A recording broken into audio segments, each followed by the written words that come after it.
With the end of the Excalibur parchment, there were still some loose ends. So I wanted to create a story that picked up from the Excalibur parchment, but at the same time was a standalone story.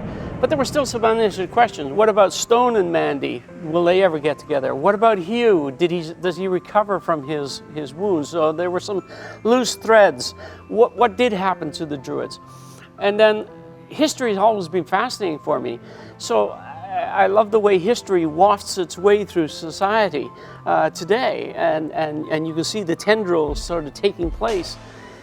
And I started looking into history, and I was looking separately at the Nazi era, World War II, and I was blown away, not by the military history, but I was blown away by the fact that there was a huge occult aspect to the Nazi era.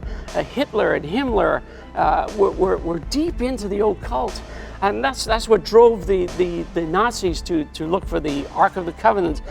They believed that the secrets to the Aryan race were hidden under the ice caps of the Antarctica, and so they had expeditions there. They had expeditions to Tibet to find out, if that's where the Aryan race began, and there was this occult stuff and satanic stuff that was going on, especially with Himmler, Heinrich Himmler.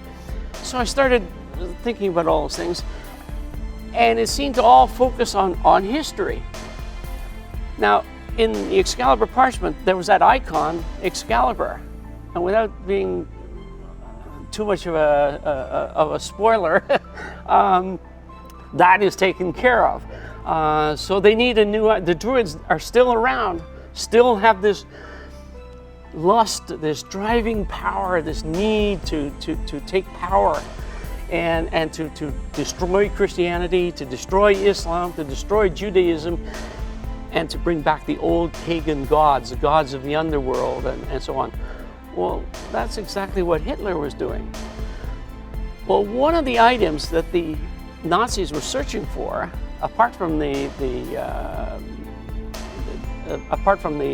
Ark of the Covenant and some of the others, was what's called the Heilige Lance. The Heilige Lance is the Holy Lance, the spear of destiny. That's the spear that legend says the Roman soldier thrust into the side of Jesus at the crucifixion.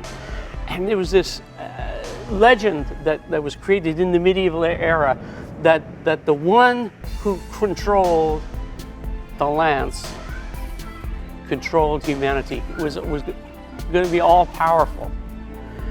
So why not make the lance to search the item that they were going to be looking for? So the story sort of evolved around that, and I thought about the medieval eras, and this is when Charlemagne was supposedly the first one to own this lance, and he became the Holy Roman Empire. Napoleon was searching for it. Certainly Hitler was searching for it.